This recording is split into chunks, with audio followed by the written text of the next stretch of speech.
Melissa Coppel, and I am the owner of Melissa Coppel Chocolate and Pastry School in Las Vegas, now a 100% online school. We opened the school 4 years ago with the intention of not only sharing my passion for chocolate, but being a place for,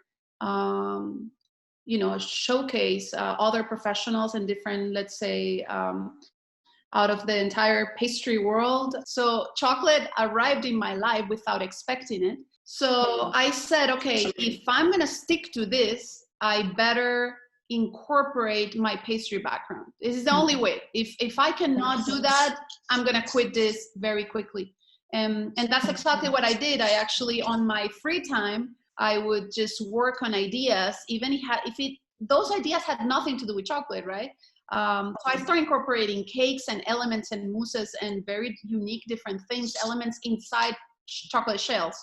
And because of that, I was able to stick to chocolate. Actually, it's funny because the other day I was teaching in Australia with my good friend Kirsten T-Balls, and she was introducing me to the group of chefs, and she was very kind, and then she said, like, Melissa is really the pioneer of these things that you now see everywhere, which is, chocolate bars with marshmallow inside and all these things. And even though it's funny, even though I kind of know I never consider myself that, now that when she mentioned that, I say, well, it's really true. No one was really doing that at that moment. It was really my idea.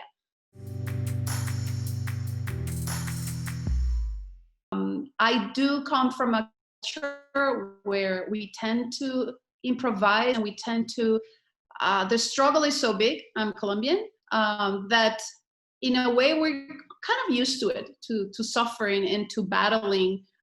So it comes natural to me, this way of living. Anyways, I was, settled with a school that was working very well as a hands-on school. So to have to change everything in 1 week, it was of course challenging. But I have a very social, like a strong social intention. And I realized very quickly that having an online school is a very inclusive way of teaching. I started loving it. I started seeing I can have a class with, people from Tanzania and people from Latin America and a few from New Zealand, people that maybe could have never been, in my school. So that's social part for me. It's so important that I am already loving it, and I don't think I'm going back. Another thing that I find that it's very important is that, well, let's not forget I'm a woman, right? So I am aware that because I am a woman, people might doubt what I say, right? So I think now happens less because, I've been long enough in the profession and I already traveled the entire world teaching, and I've been proving myself for so many years. I have to, every time I travel, prove that my bonbons, it doesn't matter if it's Israel, Japan, or Russia, are beautiful and taste delicious, right? So it's been years and years of proving myself. But there's one thing that I think always guides me, and it's I am stubborn. So I tend to do things that people tell me not to do.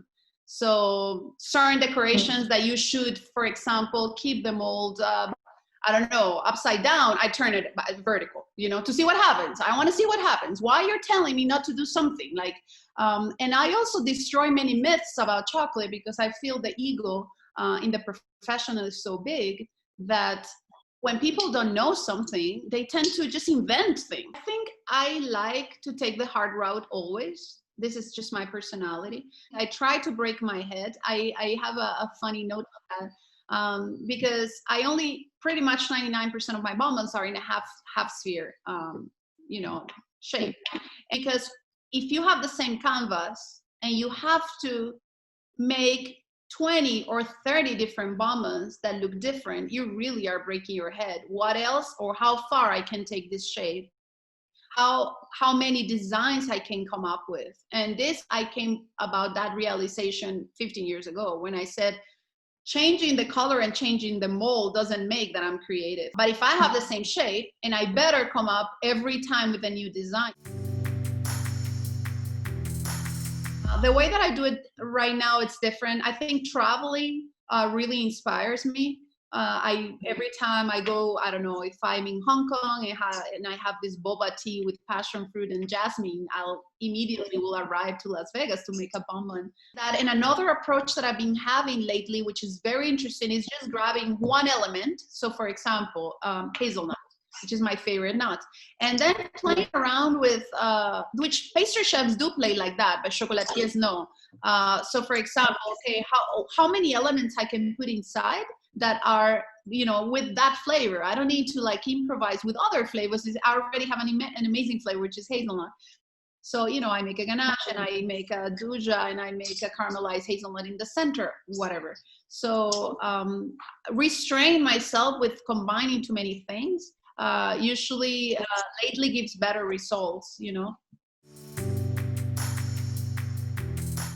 From the beginning to the end, the process is very simple because first I have the idea, and this is the most important. People start making products without an idea, and the idea is the most important. So, okay, what is my idea? What is my goal? What I want to do with this, you know? So, for example, if let's say it's the peach cobbler, and I want to approach that, first I come with the idea. The second thing is what flavors I want to be inside. So I decide that it's going to be cheese and apricot and Zephyr caramel. And then I start playing in the paper, and this time it's just in the paper. Okay, what are the elements that I would like inside with this flavor? So you start playing, you say, okay, if it's compote, of course, cheese compote wouldn't work, but apricot, it's very nice. So, and then sometimes you complement, because once you start talking ganache, you have to surround that beautiful, clean flavor of apricot with fat, right? And then you start losing the flavor. So why not? That's when the compote comes in, because you say, okay, if I make a ganache only and I have apricot, Zephyr caramel, the apricot is not going to be so intense. So how can we brighten up the idea? And at the end, you know, I circle back everything. And then after you have that, you have to make the test one by one of each element, if you like them separate. Once you have, okay, this compote is very good, it's not too sweet, I feel the taste, the LEW is okay, the same with the three elements, then you have to put them together, and then it's a matter of balance. So you actually have to make a shell. Usually, I am very strict with this. If I am creating a product from zero, the first time I put it together inside a shell, I never put decorations in my shell.